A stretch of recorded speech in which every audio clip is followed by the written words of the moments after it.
going to learn some words meaning which have same meaning and we use them in our everyday life. हम लोग कुछ ऐसा word हम लोग use करने जा रहे हैं जिसका जो दोनों वर्ड का मीनिंग सेम होता है। जैसे यहाँ बाई है और परचेज है, कैच है, होल्ड है, कैरी है, टेक है, क्राई है, वीप है, फॉलो है और चेस है। तो बाई मीन्स भी होता है खरीदना और परचेज मीन्स होता है खरीदना। उसके बाद है कैच, कैच मीन्स पकड़ना, होल्ड का मीन्स भी पकड़ना, कैरी का मीनिंग होता है ले जाना, टेक मतलब भी ले जाना, टेक मतलब लेना भी होता है, ले जाना भी होता है। क्राई मीन्स होता है रोना या चिल्लाना और वीप का मतलब भी रोना होता है। तो दोनों का क्राई और वीप दोनों का रोना हो रहा है। फॉलो मीन्स पीछा करना, चेस मीन्स पीछा करना। तो बहुत सारे स्टूडेंट सोचते हैं कि बाई और परचेज दोनों का जब मीनिंग सेम है तो दोनों को हम लोग कहीं भी यूज कर सकते हैं, या तो बाई यूज करे या परचेज यूज करे, कैच करे या होल्ड करे, इस तरह। लेकिन सबका अलग अलग कंसेप्ट है, सबका यूज अलग अलग होता है। मीनिंग सेम है लेकिन यूज अलग अलग होता है। तो बाय मीन्स खरीदना कहाँ पे यूज करेंगे और परचेज मीन्स खरीदना कहाँ पे यूज करेंगे, इसको हम लोग जानते हैं। बाय हम लोग यूज करते हैं कब, जब ऐसे सामान हम लोग खरीदते हैं जो ऑफेंडली अक्सर हम लोग खरीदते रहते हैं। ऐसे सामान जो हम लोग अक्सर खरीदते रहते हैं, जैसे आटा हुआ, चीनी हुआ, दाल हुआ, पेन हुआ, कॉपी हुआ, ये सब ऐसे सामान है जो हम लोग खत्म होता खरीदते रहते हैं, खत्म होता खरीदते रहते हैं। तो यहाँ पे हम लोग को यूज करना बाई।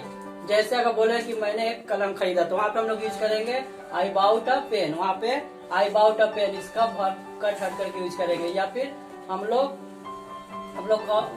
पेन खरीदा तो वहाँ पे हम लोग कैसे यूज करेंगे, वी बाई द पेन, तो वहाँ पे हम लोग यूज करें बाई। लेकिन ऐसे सामान जो हम लोग बहुत ही कम खरीदते हैं तो ज्यादा दिन तक चलता है, जैसे टीवी। तो टीवी अब एक दिन, 2 दिन पर, 3 दिन पर, एक हफ्ता में, 1 महीना में नहीं खरीदते, एक बार खरीदते हैं तो बहुत सालों तक चलता है। तो ऐसे सामान जो कई सालों तक चलता है, जैसे फ्रिज हुआ, टीवी हुआ, तो ऐसे सामान जो ज्यादा दिन तक चलता है उसको हम लोग यूज करते हैं परचेज। जैसे अगर बोलते हो कि मैं एक टीवी खरीदा तो वहाँ पे हम लोग क्या यूज करेंगे, I have purchased a TV, वहाँ पे हम लोग बाई करेंगे तो रॉन्ग हो जाएगा। या फ्रिज खरीदा तो वहाँ पे अगर हम बाई लगाते हैं तो रॉन्ग हो जाएगा, वहाँ पे हम लोग को यूज करना है परचेज। तो बाई कहाँ लगाना है, बाई लगाना ऐसे सामान जो हम लोग अक्सर खरीदते रहते हैं, ऑफेंडली हम लोग उसको खरीदते रहते हैं। और परचेज ऐसा सामान जो ज्यादा दिन तक टिकता है, बहुत सालों के बाद हम लोग को उसको खरीदना पड़ता है। जैसे अगर कोई पलंग खरीदता है, फ्रिज खरीदता है, टीवी खरीदता है, फैन खरीदता है, तो ये सब ज्यादा दिनों तक चलता है। तो इसमें हम लोग यूज करना परचेज। जैसे मैंने एक पंखा खरीदा उसमें भी हम लोग यूज करेंगे परचेज। कॉपी खरीदा, पेन खरीदा, चीनी खरीदा, आटा खरीदा, कोई भी सामान खरीद रहे हैं जो रेगुलरली यूज में आ रहा है और बहुत जल्द खत्म हो जाता है तो उसमें हम लोग बाई लगाएंगे। अब आते हैं सेकेंड में, कैच और होल्ड। कैच का मीन्स भी पकड़ना और होल्ड का मीन्स भी पकड़ना, दोनों का मीनिंग होता है पकड़ना। कैच का मीनिंग भी पकड़ना, होल्ड का मीनिंग भी पकड़ना। तो कब हम लोग कैच यूज करेंगे, कब होल्ड करेंगे। कैच हम लोग को यूज करना है ऐसे सामान को पकड़ना जो मोशन में हो, जो गति में हो, जो रफ्तार में हो, जो स्पीड में हो, या जो घूम रहा है, ऐसे सामान जिसको हम लोग क्या स्पीड में आ रहा है उसको हम लोग पकड़ रहे हैं तो वहाँ पे हम लोग को यूज करना कैच। जैसे हम लोग बॉल पकड़ते हैं, बॉल आता है, बॉल फेंकता है तो फेंकने के वजह जब हम लोग पास आता है उसको हम लोग पकड़ते हैं तो वहाँ पे यूज करना कैच। ट्रेन जो है, मूविंग ट्रेन आ रही है उसको हम लोग पकड़ते हैं। तो ऐसे चीज जो चलते हुए आ रहा है, घूमते हुए आ रहा है तो उसको हम लोग यूज करना कैच। कैच मीन्स पकड़ना। जैसे कैच द बॉल, बॉल को पकड़ो। इसके बाद से है my friend cout the train, मेरा फ्रेंड जो है ट्रेन पकड़ा। तो वहाँ पे ऐसे चीज जो घूमते हुए, मूविंग थिंग जब आ रहा है, घूमते हुए चीज, चलते फिरते चीज, उसको पकड़ेंगे तो कैच। जैसे पेन है, पेन को अगर हम फेंकते हैं तुम्हारी तरफ, तुम पकड़ते हो तो वहाँ पे यूज करना है कैच। और होल्ड कहाँ पे यूज करना पकड़ने के लिए, जो सामान घूमते हुए नहीं है उसको हम क्या करें, आराम से पकड़ ले रहे तो वहाँ पे यूज करते हैं होल्ड। जैसे अगर बोला जाए कि ये पेन को पकड़ो तो वहाँ पे हम लोग यूज नहीं कर सकते। वहाँ पे अगर हम पकड़ने को दे रहे हैं, फेंक के देते हैं तो वहाँ पे कैच लगता है। लेकिन अगर हैंड टू हैंड दे रहे हैं कि लो इसको पकड़ के रखो तो वहाँ पे हम लोग को होल्ड करना है। जैसे अगर मोबाइल किसी को देते हैं कि थोड़ा देर के लिए मेरा मोबाइल पकड़ो तो वहाँ पे क्या यूज करेंगे, वहाँ पे यूज करेंगे hold my mobile for a while, कुछ मिनट के लिए मेरा मोबाइल पकड़ के रखो, थोड़ी देर के लिए मोबाइल पकड़ के रखो। अगर इसी मोबाइल को अगर फेंक के देते हैं लो इसको पकड़ के रखो तो वो कैच करेगा, वहाँ पे होल्ड नहीं लगेगा। तो कैच कब करना है, जब कोई चीज फेंक कर दे रहे हैं या मूविंग चीज जब हम पकड़ रहे हैं तो वहाँ पे हम लोग कैच यूज करेंगे। होल्ड कहाँ पे करेंगे, जब हम आराम से कोई भी सामान किसी को दे रहे हैं पकड़ने के लिए तो वहाँ पे यूज करना है होल्ड। जैसे बताया मोबाइल फेंक के दे रहे हैं तो कैच, और हाथ में पकड़ा रहे तो वहाँ पे हो गया होल्ड। उसके बाद से जैसे बोले किसी को कि मेरा बैग पकड़ो थोड़ा देर के लिए तो वहाँ पे हम लोग यूज करना होल्ड माई बैग, वहाँ पे कैच नहीं करेंगे। और कैरी और टेक, कैरी मतलब भी ले जाना और टेक का मतलब भी ले जाना। तो टेक तो और एक सेंस में यूज होता है, टेक मतलब लेना भी होता है, लेकिन ले जाने के लिए भी यूज करते हैं। तो कैरी कब बोलेंगे? ऐसे सामान को ले जाना जिसको हम लोग अपने बॉडी के सहारे ले जा रहे हैं, हाथ में पकड़ के ले जा रहे हैं, कंधे पर लटका के ले जा रहे हैं, तो ऐसे में हम लोग यूज करना कैरी। जैसे अगर पर्स हम लटका के ले जाए तो पर्स को हम लोग कंधे में लटका के ले जाए तो वहाँ पे हम लोग यूज करना होगा कैरी। अगर अम्ब्रेला छाता ले जाए तो वहाँ पे यूज करेंगे कैरी। जैसे बोलेगा कि छाता ले लो, बारिश का मौसम या बारिश हो सकती है, तो carry an umbrella it may be rain.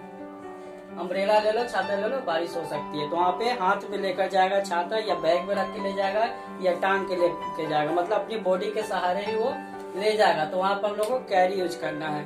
ठीक है, जैसे बोला कि मैं अपने साथ अपना सामान लेके जाऊंगी, तो वहाँ पे क्या बोला? I will carry my luggage, I will carry my bag, इस तरह I will carry my purse. ठीक है, तुम लोगों को अपना खेल का सामान लेके जाना होगा।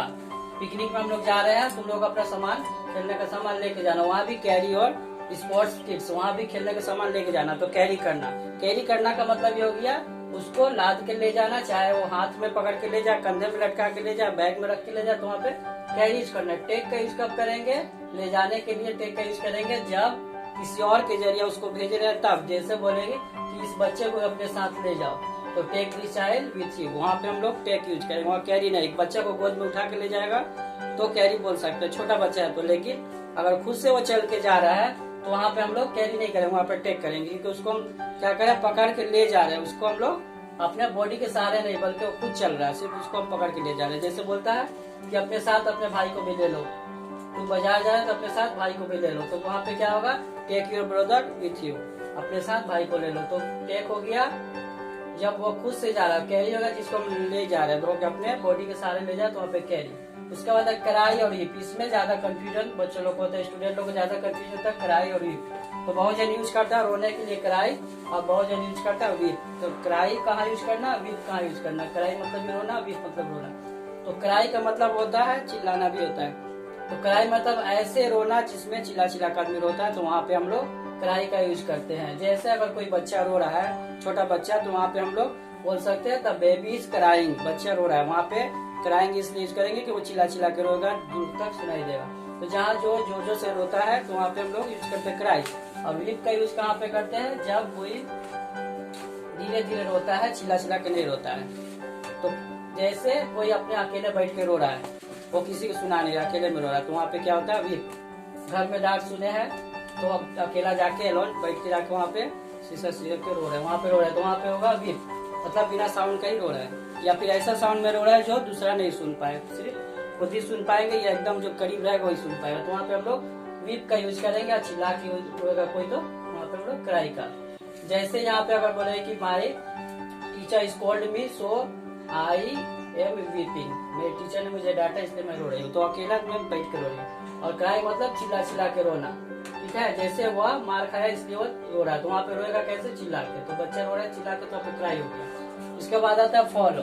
फॉलो का मतलब भी पीछा करना, और चेस का मतलब भी पीछा करना, और एक होता है रन आफ्टर। रन आफ्टर का मतलब भी पीछा करना होता है। रन आफ्टर या रन आफ्टर जो है ये मतलब पीछा करना, फॉलो मतलब पीछा करना। तो इसका मीनिंग और रन आफ्टर का सेम है, इसीलिए उसको नहीं लिखे। फॉलो और चेस देखते हैं हम लोग। फॉलो का मतलब पीछा करना और चेस का मतलब पीछा करना। तो फॉलो करना जिसे बोलते हैं फॉलो मी, मेरे साथ साथ चलो, फॉलो मी। वहाँ फॉलो का यूज करें मतलब पीछे पीछे आओ, किसी का हम फॉलो कर रहे हैं, किसी का पीछा कर रहे हैं। ठीक है, और यहाँ भी है चेस, किसी का पीछा कर रहे हैं, तो फॉलो का बीच करेंगे। हाँ, फॉलो इंस्टाग्राम सब जगह फॉलो होता है। तो फॉलो करना का मतलब होता है जैसे जैसे वो जा रहा है वैसे वैसे हमको उसके पीछा करना है, उसको फॉलो करना। और जिधर जिधर ले जाएगा उधर उधर ही जाएंगे, उसको बोलते हैं फॉलो करना। तो फॉलो करना यूज करेंगे जब किसी का, जैसे किसी का नसीहत पर अमल करे तो वहाँ भी फॉलो यूज कर सकते हैं, या किसी का काम किया हो उसके जैसा हम करने की कोशिश है वहाँ भी फॉलो कर सकते हैं। जैसे फॉलोअर कहलाता है फॉलोअर, तो फॉलोअर किसको बोलते हैं? जो मेरे जैसा करता है या मेरे किए चीज को पसंद करता है, तो उसको बोलते हैं फॉलोअर, कि वो पसंद करने वाला है, मेरा चाहने वाला। तो यहाँ पे फॉलोअर भी होता है फ्लो से। फ्लो मतलब जो किया उसका ही वो कॉपी करेगा, जिधर से जा रहा है उधर से जाएगा, जिधर से ले जाएगा उधर से जाएगा। तो बोलेगा कि मेरे पीछे पीछे आओ, तो वहाँ पे फॉलो मी बोलते हैं। और चेस कब बोलेंगे? जब किसी को पकड़ने के लिए उसको हम पीछे पीछे दौड़ेंगे, पीछे पीछे भागेंगे, तो वहाँ पे हम लोग बोलेंगे चेस। जैसे पुलिस अगर चोर को पकड़ने के लिए पीछा करिए तो वहाँ पे हम लोग फॉलो नहीं यूज कर सकते, वहाँ पे चेस बोलना होगा। तो वहाँ पे होगा police chase the thief, police जो है चोर का पीछा की, तो वहाँ पे हम लोग चेस का यूज कर सकते हैं। रन आफ्टर भी होता है, रन आफ्टर मतलब किसी के पीछे पीछे दौड़ना, तो वहाँ भी होता है रन आफ्टर। ठीक है, कोई भाग रहा है उसके पीछे पीछे दौड़ रहा है, उसको पकड़ने की कोशिश करे तो वहाँ भी रन आफ्टर होता है। तो चेस मतलब पीछा करना हो गया। तो पीछा करने के लिए हम लोग ध्यान देंगे। फॉलो कब करेंगे? जब किसी के रास्ते पे अमल करेंगे, किसी के बताए गए रास्ते पे, या किसी के साथ साथ जैसे जैसे वो कर रहा है उसी से कर रहे हैं, जैसे जैसे चल रहा है वैसे चल रहा है, तो वहाँ फॉलो करेंगे, चेस करेंगे। जब उसको पकड़ने की कोशिश करेंगे तो उसको बोलते हैं पीछा करने को chase. Let's revise the words, फिर से हम लोग रिवाइज करते हैं। बाई मीन्स खरीदना, परचेज मीन्स खरीदना। बाई का यूज करना है जब ऐसे सामान को खरीदेंगे जो रेगुलर यूज होता है और बहुत जल्द जल्द खत्म होता है, और उसको हमेशा हम लोग अब कभी ना कभी खरीदते ही रहते हैं, ज्यादा दिन तक नहीं टिकेगा। परचेज का यूज करना ऐसे सामान जो लॉन्ग लाइफ, जो बहुत दिनों तक चलता है, जैसे फ्रिज हुआ, फर्नीचर हुआ, या फिर टीवी हुआ, इस टाइप का सामान तो बहुत दिनों के बाद खरीदते हैं, ये ज्यादा दिन चलते, इसमें परचेज का यूज करेंगे। उसी तरह कैच और होल्ड, कैच पकड़ना, जब मूविंग सामान घूमते हुए चीज को पकड़ेंगे तो कैच, और किसी रुके हुए चीज को पकड़ेंगे तो वहाँ पे होल्ड। कैरी का यूज करेंगे जब अपने बॉडी के सारे कोई सामान ले जाएंगे, बैग में करके, हाथ में करके, या गर्दन में या कंधा पे कहीं भी टांग के ले जाएंगे तो वहाँ पे कैरी यूज करेंगे। टेक जब किसी को पकड़ के ले जाएंगे तो वहाँ पे टेक का यूज करेंगे। क्राई मतलब चिल्लाना, कैसे चिल्लाना, रोना, जो चिल्ला चिल्ला कर रोता है तो वहाँ पे क्राई का यूज करेंगे, और जो आराम से बैठ के अकेला में रोता है तो वहाँ पे वीप करेंगे। ऐसे क्राई मतलब ऐसे रोना जो 4 जन 5 जन सुने, और वीप मतलब अकेला में रोना। फॉलो पीछा करना हुआ जब आराम से इत्मीनान से किसी का पीछे पीछे, जैसे कोई जा रहा है छुप छुप के उसके पीछे पीछे जा रहा है तो उसको फॉलो। और चेस मतलब दौड़ के किसी को पकड़ने की कोशिश करना। तो उम्मीद करते हैं कि आप लोगों को वीडियो अच्छी लगी होगी। वीडियो को लाइक करिएगा, शेयर करिएगा, कमेंट करिएगा, और जो अभी तक मेरे चैनल को सब्सक्राइब नहीं किए तो जल्द से जल्द चैनल को सब्सक्राइब करिएगा, ताकि आप लोग भी टाइम से वीडियो को देखें और वीडियो से बहुत कुछ सीखें। Thank you.